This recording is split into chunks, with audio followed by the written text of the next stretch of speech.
Assalamualaikum warahmatullahi wabarakatuh.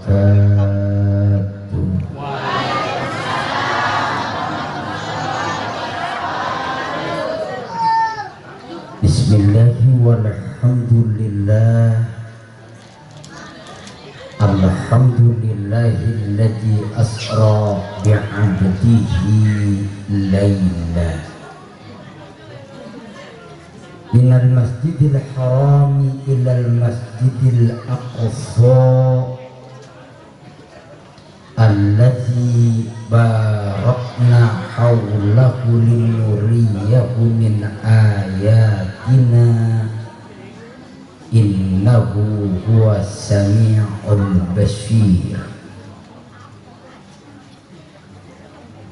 Asyhadu an la ilaha illallah wahdahu la syarikalah al-malikul mutakabbir wa asyhadu anna muhammadan abduhu wa rasuluhun nabiyul akhir wa ala alihi wa ashabihil munir. Amma ba'du. Qala Allah Ta'ala fi kitabil karim wa huwa asdaqul qailin. A'udzu billahi minasy syaithanir rajim. Bismillahirrahmanirrahim. Alhaakumut takasur hatta zurtumul maqabir kalla sawfa ta'lamun summa kalla sawfa ta'lamun. Wa qala an-nabi Muhammadin sallallahu alaihi wasallam bil hadis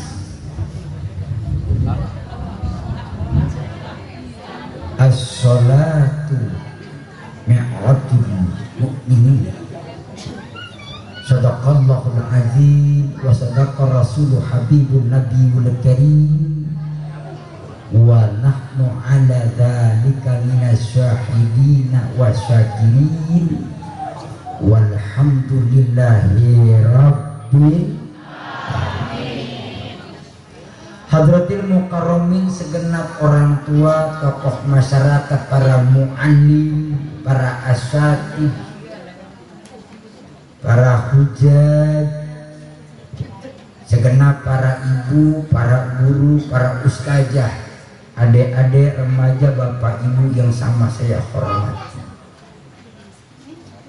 Ini malam kita syukur alhamdulillah. Kita kumpul bisa bareng-bareng duduk sama-sama di musola kita Al-Hikmah dengan satu niatan yang sama terpampang di belakang panggung kita sebagai background. Musola Al-Hikmah memperingati Isra Mi'raj Nabi Muhammad sallallahu alaihi wasallam dengan satu tema, bersatu dalam akidah, bersama dalam ibadah. Sederhana kalimat ini ibu bapak, tapi dalam banget kalau kita mau telaah kandungan makna dan isinya. Sedalam-dalamnya sumur bisa kita jajagin, timba jatuh masih kita bisa nyelam. Tapi kalau udah bicara masalah akidah, itu urusannya hati, betul? Kita ini semuanya hati mah punya, cuman ngerobohnya yang kagak bisa. Kan dalam banget tuh hati kita ya. Orang kalau ngomongin hati pasti yang dipegang dada.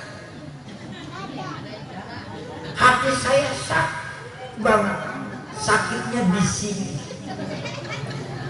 Di dada tuh. Ada tuh berubah. Dasar mah dada sakitnya nggak seberapa, pala yang paling sakit, apalagi orang nggak berduit utang banyak. Ya bu ya. Ini zaman lagi model kayak begini, balak lagi luar biasa, penyakit internasional. COVID-19, penyakit corona, virusnya nyebar kemana-mana. Iya, kita gundah gulana, hati gelisah, kita takut sampai salaman jiper. Jumat libur, gue bingung besok lebaran gagal urusan.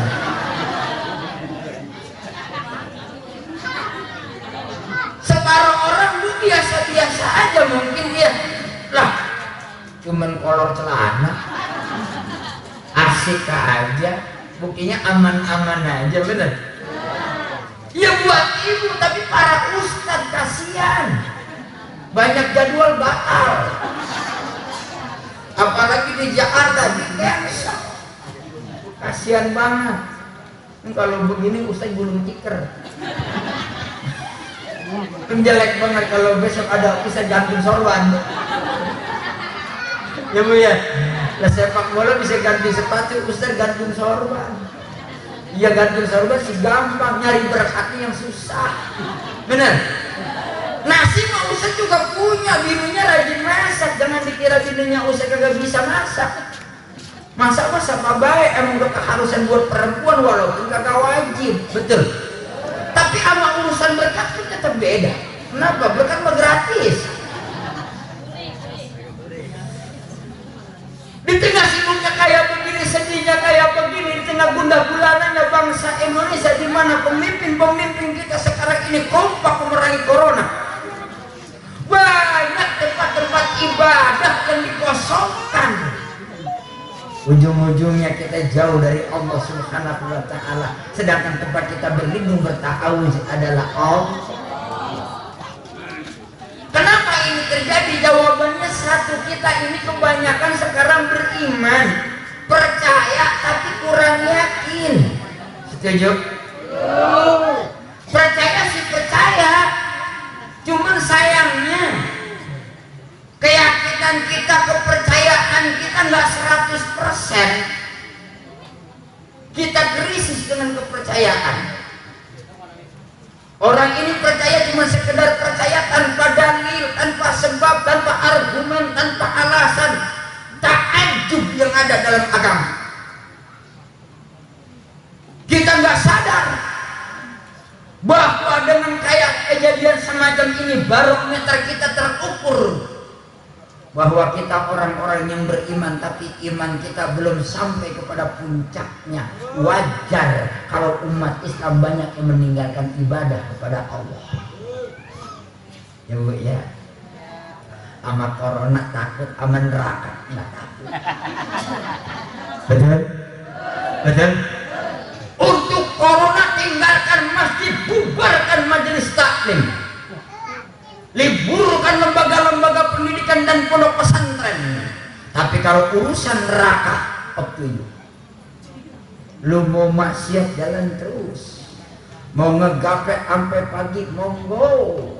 Mau jadi jabe, jadi perek, jadi cabe-cabean, orang apa-apa.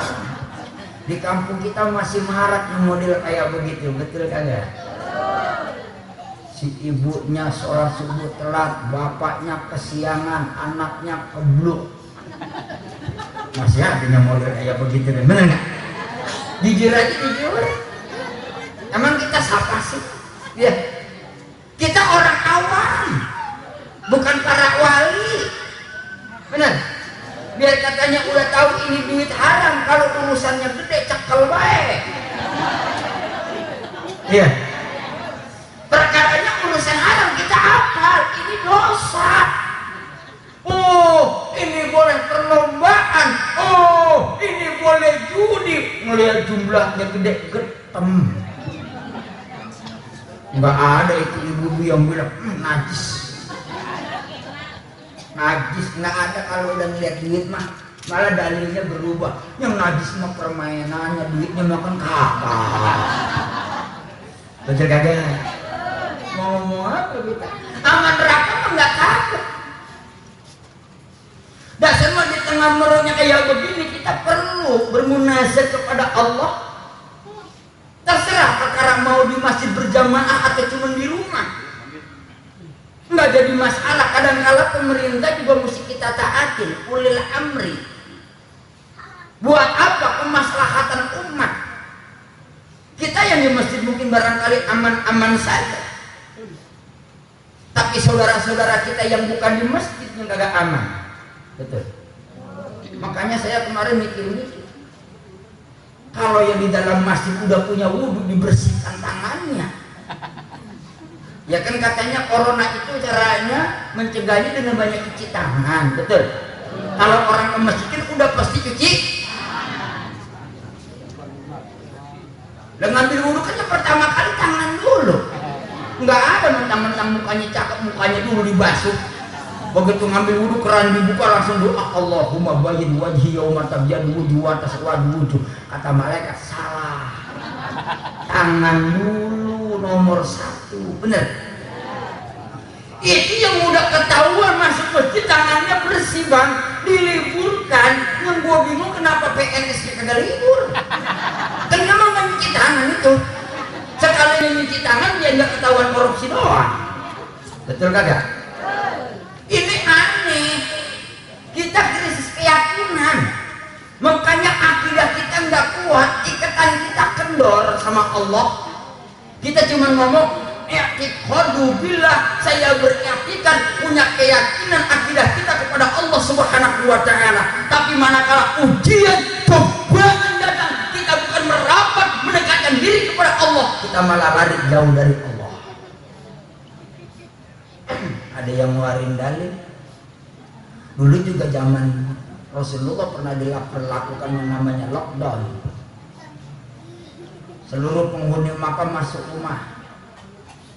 Jangan ada yang keluar. Kenapa? Wabah penyakitnya luar biasa. Kenapa? Karena waktu itu yang mati kagak tanggung-tanggung. Lewat udara, bakteri ke bawah. Lewat api, bakteri enggak mati. Lewat air, bakteri bisa bulanan. Makanya zaman Nabi banyak korban, akhirnya dilaksanakan lockdown. Tapi Nabi sama sahabatnya enggak bubar dari majelis taklim. Betul. Cukup teman-temannya saja penganut-penganut Islam. Kenapa? Karena kondisi keimanannya belum kuat. Orang-orang yang belum kuat kasih ujian bukan bertambah imannya bang, bisa kembali murtad dia. Kebijakan ini diambil oleh Rasulullah Shallallahu Alaihi Wasallam. Indonesia kebalikannya, kiainya yang pada libur, umatnya kagak. Kata kiai pengumumannya dalam rangka memerangi virus corona COVID-19. Maka dengan ini diminta kepada seluruh kaum muslimin lewat majelis ulama dan seruannya untuk diliburkan selama 2 pekan. Kiai sembahyang. Ngapa orang sini malah bikin acara Isra Mi'raj? Betul. Kan kebalik dari zaman Rasul, mau ngikutin Rasul tapi modalnya malah kembalikan Rasul. Kalau Rasul dulu umatnya nyemprek, nggak usah ke masjid dulu, nggak usah kumpul dulu, udah di rumah bahaya. Tapi Rasulullah dan sahabat-sahabat yang imannya udah kuat, semuanya kumpul beristighosah, munajat kepada Allah agar dijauhi dari bala bencana. Sekarang kiainya yang pada ngumpet. Gua bingung siapa yang mengistighosah. Bener. Kita mah kumpul bisa sih, cuman kan doa kita mah kurang mantap. Betul kagak? Doa mah jangan ditanya, emang ibu-ibu ini nggak pernah doa? Lihat bibirnya kepada jontor. Doa mulu ya bu. Ya Allah berikan saya rezeki yang banyak. Ya Allah jadikan anak-anak yang soleh. Jadikan suami saya laki-laki yang setia sehidup semati. Kalau saya hidup biarin dia duluan mati. Ya sehidup semati kan begitu ya. Kalau sehidup semati bareng repot. Tetangga saya pernah kejadian bu, di rokok mati bareng. Laki bini setia banget. Begitu bininya semaput aja ditarik sama malaikat, lepas rohnya, terus wafat. Suaminya ngelihat, kata suaminya, inna lillahi wa inna ilaihi rajiun. Aku redo sama kamu Bu. Terus dia duduk habis ngata gitu sempoyongan langsung hilang. Enak ya. Biar katanya sayang sama bini juga nggak ngurusin bini, orang mati juga. Namanya antang itu betul. Anaknya babak belur. Anaknya babak belur. Dijadiin satu tuh mayat berbaris kagak pantas dilihatnya, yang nyelawat bingung. Kenapa baskomnya antuk? Ibu-ibu datang, bismillahi saja aku niat untuk bininya. Yang satu lagi buat lakinya. Ntar nih tukang padak bingung, ini amplopnya buat laki apa buat bini. Betul. Makanya inisiatif anaknya yang paling tua udah pisahin aja.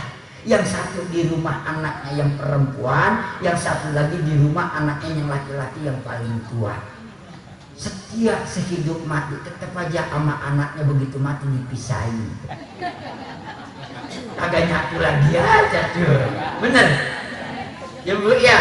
Makanya kalau doa begitu aja, semoga suami saya menjadi laki-laki yang setia sehidup semati. Kalau saya hidup biar jadi duluan mati. Nggak kejem. Tujuannya biar ada yang ngurusin ya Pak ya.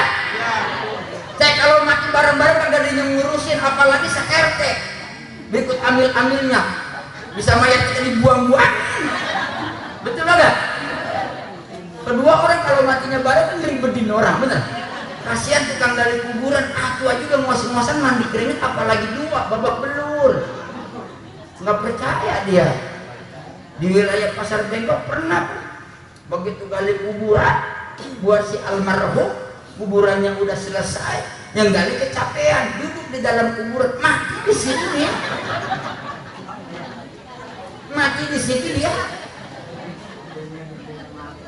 Kata temennya, oh pantesan dia tadi semangat banget ngajakin ngegali buru-buru, rupanya pengen nempatin duluan. Akhirnya dia gali buat dia, almarhum dibikinin aja baru lagi telat lagi urusan. Ini kejadian buat kita semuanya belajar bahwa kita ini krisis dengan keyakinan kita. Kita kurang yakin dengan suatu masalah, betul. Kalau kita yakin dengan satu masalah, insya Allah kita akan sampai kepada masalah itu. Solusinya bisa kita temukan dan kita bisa selesaikan segala hal. Amin ya Rabbal. Ya Rabbal. Ini kayak sekarang kurang yakin. Ibu-ibu mah kalau orang dulu. Orang dulu mau biar katanya ngaji jarang, sekolah kagak, yakinnya mantap. Lah orang zaman dulu baca bismillah aja becus. Dia orang kagak ngaji. Betul. Bismillahirrahmanirrahim. Orang zaman dulu ya, lah ustazah nggak? Ustazah juga nggak ada, bener. Sekalinya ada ustaz, aku jauh banget rumahnya mentik, lewatin sawah, lewatin pusau, lewatin pun mangga dan keng, lewatin pun warung yang bengkok. Oh, itu tuh genderuwo sama momen di pada beranak. Capeknya mau ngaji ke sana, betul. Allahu Akbar, kagak ngaji ujung-ujungnya. Emang listrik juga belum ada, pakai lampu bidal doang, itu juga di musola, di rumah pakai lampu tempel, betul. Yang kita nyalain sore begitu bangun tidur hidung kita berkumis. Ya Bu ya. Cuman alhamdulillah ibu-ibu ngirit, nyamuk banyak di kelambu, kasih minyak kelapa aja ditompok. Pakai corong lampu tempel ya mungkin begitu ya. Dia orang kagak kenal rain, gak kenal salipus, gak kenal sopel zaman dulu mah. Di mana ada semprong udah bersih juga goreng minyak kelapa. Nyamuk takut banget sama minyak begitu. Bener Bu? Orang zaman dulu ngaji kagak, ilmunya nggak seberapa, bismillah aja nggak putus, tapi hatinya ya itu segede gunung alaihim gambreng. Anaknya sakit perut, Pak. Kenapa nih? Perut mules, tadi berak-berak baik. Lu ambil daun bandotan di samping rumah, tuh bocah nyelonong ngaji ngambil daun bandotan, pucuknya dipetik, dikasih ke emaknya, diambil sama emaknya, itu lampu tempel dicabut, minyak kelapanya dicolok pakai tangan, jeluk, dicampur sama bandotan ujungnya, dikucak-kucak, begitu udah hancur jadi bak air, diborehin ke tangan ke perut emaknya. Bismillahirrahmanirrahim, sembuh nih aras-aras. waras sembuh. Cuma minyak tanah bekas di lampu tempel sama daun bandotan. Teori kedokteran mana bisa ngobatin sakit perut? Tapi faktor keyakinan orang zaman dulu nggak usah ke klinik bisa sembuh. Zaman sekarang pinter-pinter ustaz udah kayak kembang duren. Satu RT bisa ada 5 ustaz. Gara-gara ustaz banyak akhirnya ustaz nggak kebagian jamaah. Betul kagak? Ustaz sini buka pengajian, semua buka pengajian, situ buka pengajian, bocah mau ngaji kemari kagak enak sama ono encing. Ngaji ke rumah ustaz encing kagak enak sama ustaz mamang. Mau ngaji ke rumah ustaz mamang kagak enak, orang masih keponakannya babak. Biar adil gua kagak ngaji dah sekalian. Dan sekarang begitu betul kagak? Kebanyakan orang sekarang pak kalau bicara bismillah gua ngegelotok. Pasokannya juga mantap, emang makhorijul hurufnya digodok, tajwidnya siang malam dipelajari. Napasnya juga medok kayak korek kita. Bismillahirrahmanirrahim. Panjang merdu, yakinnya kagak. Betul. Begitu sakit perut mulus banget. Bismillahirrahmanirrahim. Diborehin. Kata yang sakit Allah. Udah sembuh belum? Menapasnya doang. Yakin kagak? Orang dulu yakin. Betul. Waktu zamannya emak saya masih kecil, dulu pernah kejadian kampung. Ada orang kampung saya udah tua sakit, badannya panas, menggigil, kuat keringet dingin. Udah 2 hari 2 malam meriang. Anak aja panggil, "Nok, sini." "Ngapain, Mak?" "Lu ke rumah Nyai Dukun nih. Minta air buat Mak, bilangin emak sakit." "Iya, Mak, itu bocah wadon berangkat aja disuruh sama emaknya." Sambil bawa kendi minta air sama Nyai Dukun. Rumah Nyai Dukun ini jauh lewatin sawah, lewat di galangannya udah tipis banget. Yang punya sawah petakan sono pengen gedein, yang petakan sini pengen gedein, pacul, galangan 2 meter lebarnya berubah jadi cuma 30 cm. Udah begitu yuyu sawah sialan banget lagi dilogotin baik sama lindung kerjasama, kan pada gempur tuh, bener. Banyak akhirnya yang pada koblak, itu bocah melewati 7 sawah 8 kali belangkah. Jalanan air lagi. Apalagi orang tua kita yang dulunya masih muda hobi nyari ikan, bener. Bawa bubuk galangan orang dipacul baik buat naruh bubuk, bener. Begitu dia pulang dia kagak beresin lagi tuh galangannya bomblang. Betul, kagak dikasih jembatan. Bocah kecil lewat bawa kendi kenri. Itu bocah udah kecapean ngompat di bongglakan di galangan, nyampe di tengah sawah ngos-ngosan. Kata dia, gua ketulan di kosannya bisa mati, gua mana belum sarapan. Perut lapar. Rumah Badugu masih jauh banget, mana ini udah jam 11, panas banget, sebentar lagi johor, matahari penter. Bodoh mah nggak tahu ini gua serok aja air sawah. Dibawa pulang tuh bocah, pinter lagi tuh bocah, sandiwaranya dramatisir banget. "Mak, ini dari Nyai Dukun, katanya dipinum separoh, sisanya buat nyuci muka sama basuh kaki. Jangan lupa baca bismillah 3 kali katanya, Mak, sama selawat 3 kali." Wah, Mak yakin banget, bener. Wah, mantap ini mah bener nih. Iya, begitu dilihat agak butak-butak begini, kan dicampur ramuan sakti. Mau iya dipinum sama emaknya yakin itu dari Nyai Dukun. Masya Allah, begitu dipinum tuh muntah, dapat setengah jam sembuh. Setengah jam kemudian sembuh. Kata si mak, "Bener no, Nyai Dukun mantep obatnya." Kata si anaknya, "Makan ke sawah." Bagaimana kagak sembuh?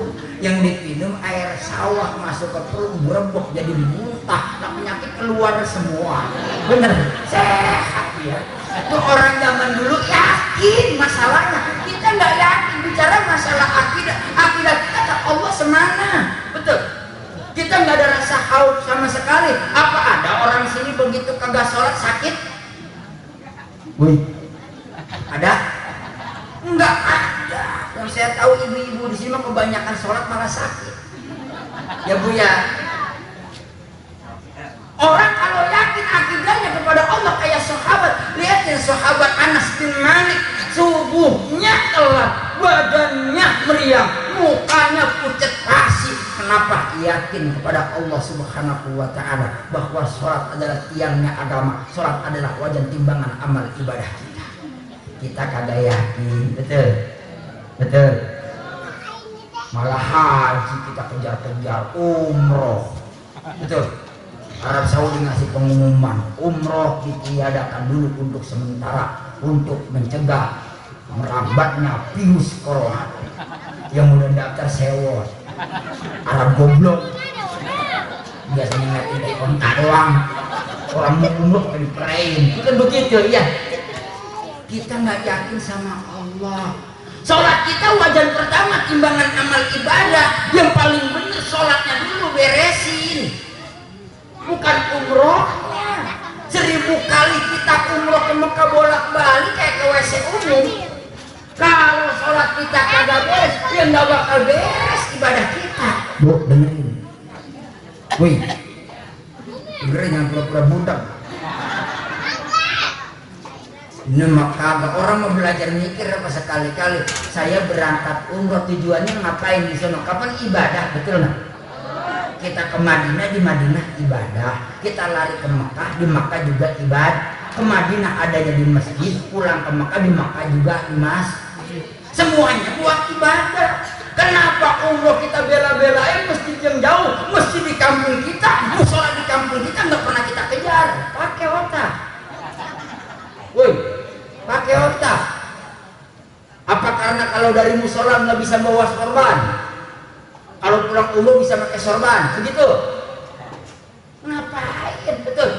Orang memikir, oh saya nggak punya duit buat umroh, tapi ada musola Al-Hikmah. Al-Hikmah aja saya masukin jamaah di Al-Hikmah. Saya yakin sama kebesaran Allah. Kalau saya takut kepada Allah lewat musola Al-Hikmah, berjamaah dengan jamaah dia jadi dikasih oleh Allah yang tinggi. Insya Allah pahala saya bisa melebihi orang-orang yang umroh.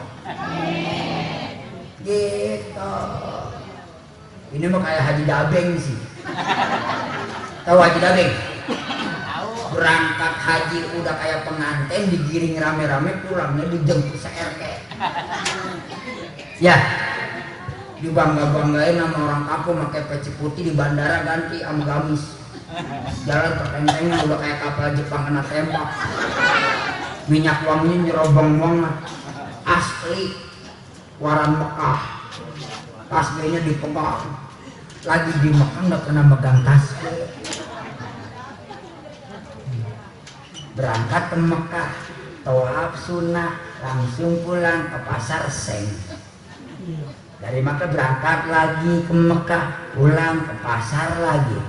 Beli lawon India buat cucu gua, beli tekoan kuning buat tetangga, nyari sorban yang bagusan biar dipanggil Haji Tulen. Betul. Begitu pula nggak setahun perek lagi sama musola. Itu namanya Haji Dabeng. Banyak banget tuh Haji Dabeng tuh, gue gendek banget.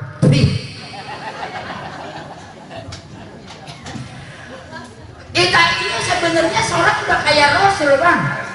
Kalau Rasulullah Isra dan Mi'raj begitu hebat, luar biasa, ujiannya juga Masya Allah. Tidak akan ada manusia biasa yang sanggup melaksanakan umroh, melaksanakan Isra dan Mi'raj, kecuali baginda Rasulullah Shallallahu Alaihi Wasallam. Bayangin 1/4 malam perjalanan dari Masjidil Haram yang ada di Makkah ke Masjid Palestina, Masjidil Aqsa.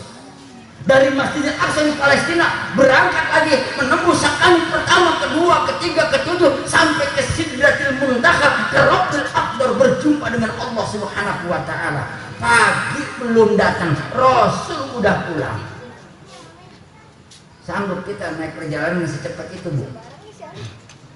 Jadi itu apa ibu ngeliatin meja? Yang ceramah gua. Coba kalau meja, kata nenek itu meja. Ya elah, dikata begitu saya ngaji di batu sentimen berpada ya. Aduh, kasih. Ya bu ya, sanggup sekenceng itu. Kita naik Xenia aja, naik Xenia lari 120 di top gemeteran pegangan sampai kencang banget tuh dia. Ditambahin lagi sampai 140, 180 kencing di celana. Coba aja ya. Apalagi pas anjlogan, pas ada taikan tinggi di jalan tol, mobil lari 130, itu kayak terbang. Cus, hati kita kayak mau putus nyes. Betul, betul. Itu baru di jalan tol arah Merak, lari mobil 180 km per jam merek Xenia, kita sampai terkencing-kencing sampai gemeteran. Bagaimana Rasulullah naik buruk seperempat malam melewati sak langit yang ketujuh sampai ke Sidratil Muntaha berjumpa dengan Allah. Kalau ibu yang waktu itu berangkat Isra dan Mi'raj, saya yakin di tengah jalan modal. Bu, yang namanya buruk itu al-barqun, kilat artinya.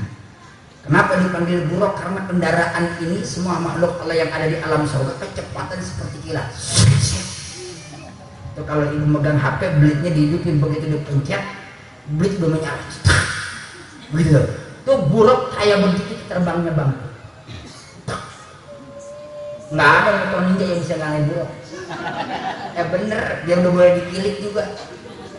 Motor ninja dikilik diam aja kalau sama jangkrik. Jangkrik baru masih klik juga langsung berbunyi. Betul. Rasulullah semacam itu. Kalau bukan Rasul nggak bakal sanggup jiwanya. Rasulullah itu hamba pilihan Allah yang kuat jiwa dan raganya serta fisiknya. Kalau udah kuat Rasulullah udah bubar pensiun, minta kepada Allah berhenti jadi nabi. Kenapa? Ujian Rasulullah jadi nabi kagak main-main. Betul lah, betul. Betul. Makanya kata Allah dalam Quran, Subhanallazi asra bi 'abdihi laila. Allah menggunakan kalimat tasbih terlebih dahulu menandakan ayat ini sebuah kejadian yang luar biasa. Allah puji dirinya bahwa tidak ada pujian kecuali milik Allah Subhanahu wa taala. Sehebat apapun manusia di alam dunia, manusia tidak pantas untuk dipuji karena manusia kadang-kala ngeblank kalau dapat pujian. Betul. Manusia mendingan dihina, biar jadi cambuk, biar jadi motivasi. Kalau dipuji, gede kepala, ganden, sotoy. Si anu mah hebat, ibadahnya rajin, wah tentengan besok. Benar. Begitu ada gitu aja langsung bawa sejadahnya yang paling lebar. Merek asli dua orang. Rasulullah juga sama, pujian buat Allah. Makanya kita bertasbih banyak-banyak menunjukkan kebesaran Allah. Asra yang sudah menjalankan hambanya di waktu malam. Kalimat asra diambil dari kalimat sarah, perjalanan malam artinya. Kalau di dalam ayat ini telah ada kalimat asra, tapi ditambahin lagi dengan isim nakirah laila, itu namanya pentaukidan bahwa perjalanan ini benar-benar di waktu malam hari. Makanya orang yang jalan malam hari untuk ibadah kepada Allah dipanggilnya isra. Ya bu, ibu berangkat ke majelis taklim malam hari isra. Bapak sholat isya berjamaah ke Al-Hikmah dipanggilnya isra. Cewek jalan-jalan namanya jablah. Karena isra itu perjalanan malam yang buat kebaikan. Asal kata dari sarah. Ditauhidkan dengan kalimat laila pakai isim nakirah. Ini benar-benar malam bi'abdihi.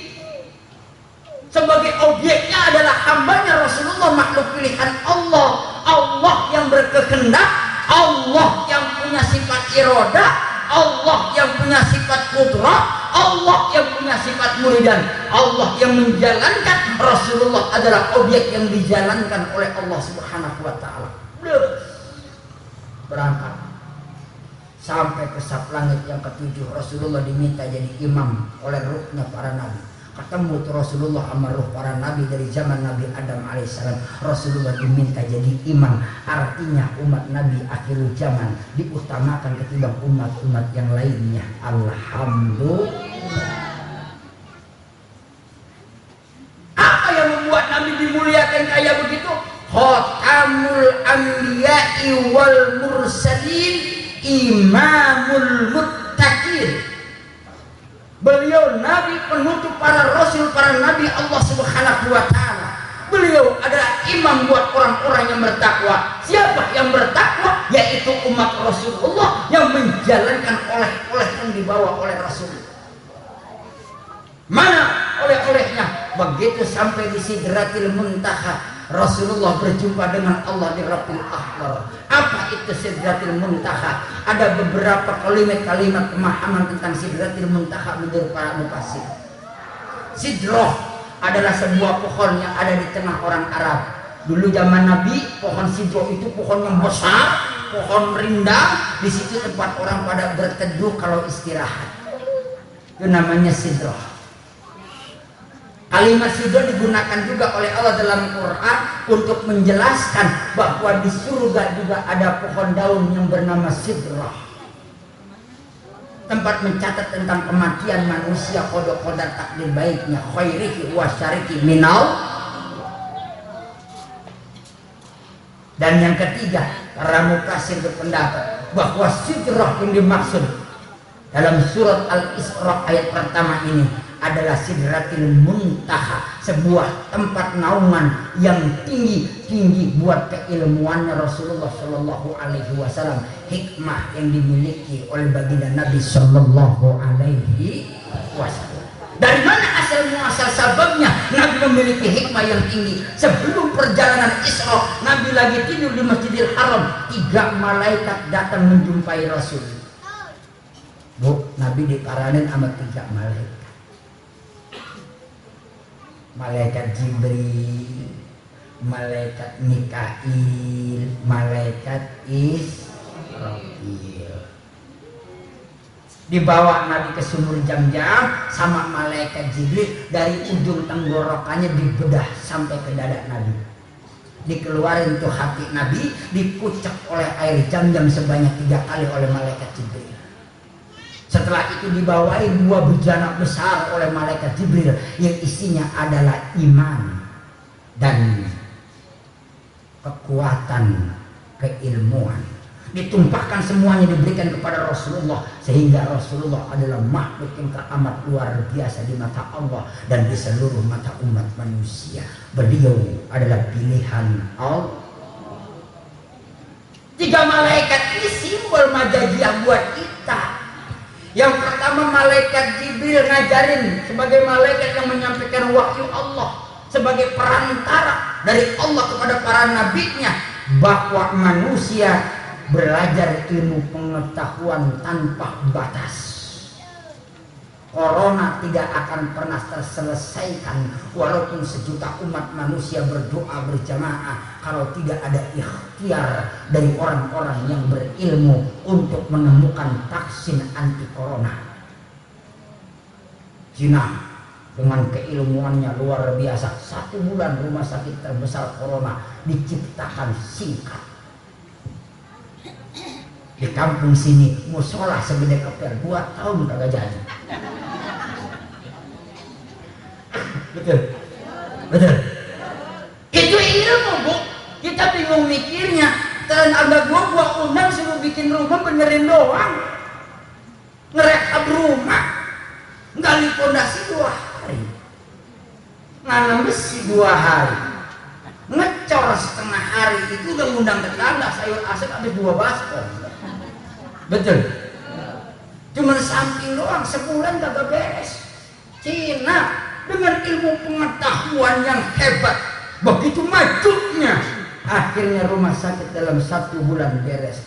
pantas kalau 1450 tahun yang silam Rasulullah wanti-wanti utlubul ilma walau bisin, tuntutlah ilmu sampai ke negeri Cina. Sekarang terbukti Cina memang pintar. Saking pinternya Cina, orang kagak boleh masuk ke negara lain karena lagi corona, tapi Cina boleh masuk ke Indonesia. Di Sulawesi Selatan bondong-bondong Cina pada datang. Iya, kata Bapak Kapolda Sulawesi Selatan, oh itu mah lagi memperpanjang pisah. Kalau pisahnya panjang berarti pisahnya salah beli. Yang saya tahu pisah mah bulat lempeng. Apa yang diperpanjang? Cina pintar. Betul. Di mana negara Cina ada? Kayak orang Jawa. Di Jakarta Jawa ada. Di Sunda Jawa banyak. Di Sumatera Jawa ngadeg. Di Belanda Jawa punya kampung dewek. Di Jawa sepi. Kabubar semua dia. Kok orang Jawa songong. Cina gitu betul. Di Indonesia Cina banyak, di Malaysia Masya Allah nguasain. Amerika takut perang dagang kalah. Betul. Di mana ada matahari, di situ ada orang Cina.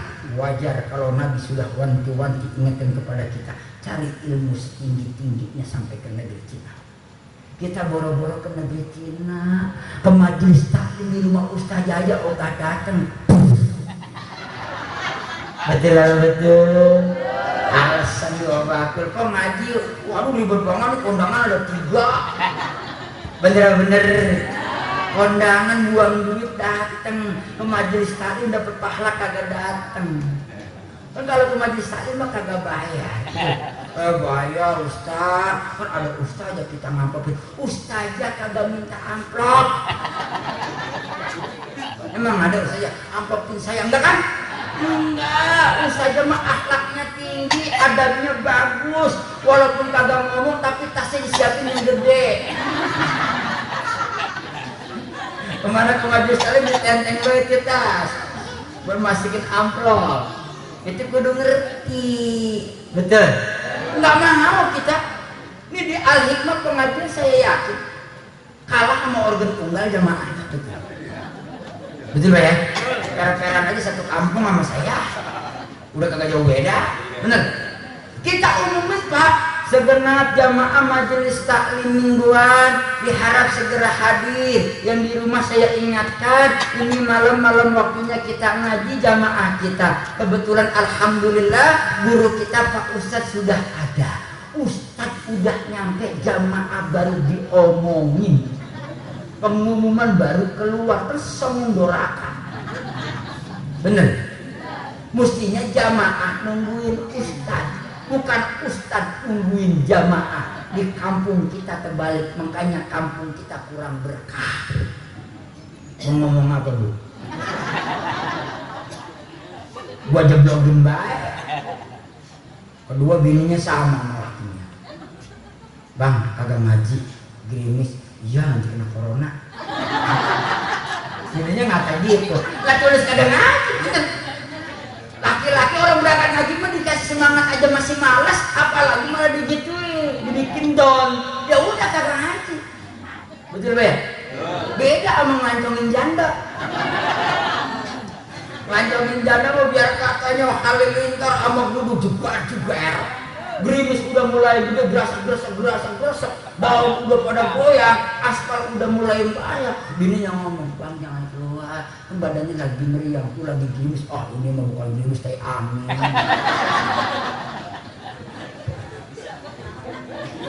Ya Bu ya, berangkat baik, mampir di tukang lepet beli 2 tentengan nyorong janda. Bini belum masak dicuekin baik, oh janda. Betul lah betul.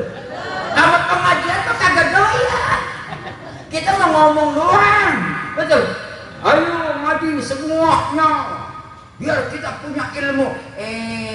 Semangatnya kagak ada. Dasar mah hikmah salah satu perjalanan Isra Mi'raj adalah rihlatul ilmiah, perjalanan keilmuan. Itu sebabnya Rasulullah wanti-wanti sama kita bahwa orang-orang yang dinaungi kerjuan malaikat Allah ajrnya hataha adalah para orang-orang yang datang ke majelis taklim. Amin. Ya Rabbal.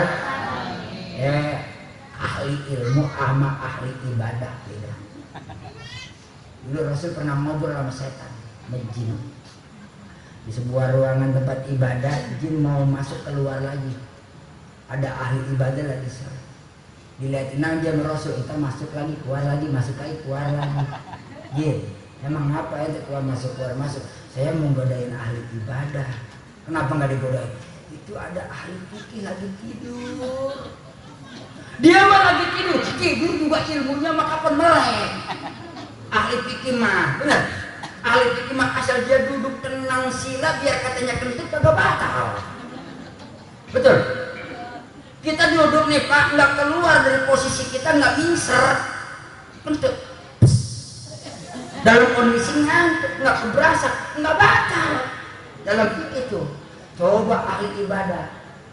Lagi tasahud akhir malah mengutuk lagi. Asyhadu alla ilaha illallah wa asyhadu anna Muhammadar Rasulullah. Batal. Kudu mulainya dari awal, betul. Kata izin ahli ibadah mah tinggal cotek doang, beres godainnya. Fikih yang susah. Ahli fikih ngerti hukumnya baru dideketin doang sama setan udah a'udzubillahi minasyaitonirrajim. Setan kebakar. Dari belakang coba-coba mindik-mindik setan nyolek, dibacain ayat kursi menyenyi. Ditakut-takutin ahli fikih keluar dari musola pura-pura sekolah serem begitu. Main ciluk bah. Ahli fikih baca Yasin. Mau ngomong apa setan? Betul? Enggak sanggup. Ahli ibadah mah gampang banget. Begitu lagi sholat Allahu Akbar dia ruku, Masya Allah kantongnya dirogok sama setan, recehannya dijatuhin ngeglinding kayak ban radial. Itu ahli ibadah biar katanya lagi khusyuk banget ke sholat nih, recehannya ngeglinding ngeliatin baik. Betul kagak? Betul kagak? Orang kita lagi sholat Allahu Akbar, jatuh lagi gua pulang. Coba jangan ditutup Pak. Tadi nggak gangguin Pak aja ya. Ya nggak apa-apa. Air juga ya. Biarin atau orang ada coronanya juga. Lah orang zaman dulu nggak perlu takut-takut bener. Bekas kiainya jok minum, kiainya ngopi, loh tinggalan dikit berebut santrinya, barokah. Nggak taunya gurunya kena TBC. Santrinya nular, batuk semua. Tanya kenapa kamu pada batuk-batuk? Batuk berkah. Zaman dulu nggak usah takut-takut. Kita ini khusus susah Bu ya. Begitu lagi sholat Allahu Akbar, sialan banget itu kucing datang tahu-tahu dakom di sini. Dakom di sejadah kita lempeng ngasih kucing kan begitu badernya tuh ya. Kita lagi sholat di sini. Begitu kita ruku nggak mau pergi, begitu kita bangun lagi habis ruku kita mau sujud masih dakomnya kita mundur. Begitu mundur kita sujud, begitu kita sujud kucing ngelihat pala kita gegar tangannya, serok aja. Lamu kena beset. Itu kucing sialan itu. Waktu itu keganggu nggak ibadah kita? Keganggu, betul ya? Keganggu. Apa kali bapak-bapak gitu sebagai imam dalam rumah tangga sholatnya mantap-mantap? Tai. Sama. Saya pernah melihat sholat taraweh, bapak-bapak di samping banget tuh jendela musola. Begitu lagi sholat taraweh, bininya jam 9 datang. Melihat suaminya dekat sama jendela, diparahin ke samping jendela. Pak, kunci di mana? Lagi sholat nggak ngomong bener, dia takut batal, cuman tangannya bergerak. Sini pak, begitu agak jauh kata sini Pak, jinggat jadi jendela disodorin begitu dirokok sama bininya itu balik lagi salah.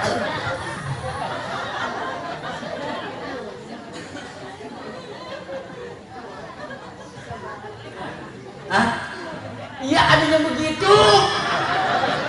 begitu bingung kita ya. Waduh kata gue, bener ngomong itu bisa bikin batal. Gerak dari arah kiblat badan kita juga sama batal. Betul. Makanya ahli fikih mengerti kalau sholat nggak sembarangan ahli fikih mah. Masya Allah, ahli fikih mah sholat nggak main-main. Makanya nggak mau di mihrab jadi imam, tapi maunya ada di samping kanan di saf pertama di depan mihrab. Itu orang ahli fikih kebiasaan. Tawadu. Kalau disodorin jadi ahli imam dia nggak mau. Dia maunya pilih ada di sebelah kanan nyampingin mihrab. Itu ahli fikih. Nggak ada ahli fikih yang sholatnya ke jendela. Karena nggak boleh. Takbiratul ihram ke jendela membatalkan sholat. Ibu, Pak, takbiratul ihram di dekat jendela membatalkan sholat. Bukan Allahu Akbar saja dunia sholat di samping jendela. Ya kan gue bilang takbiratul ihram di samping jendela.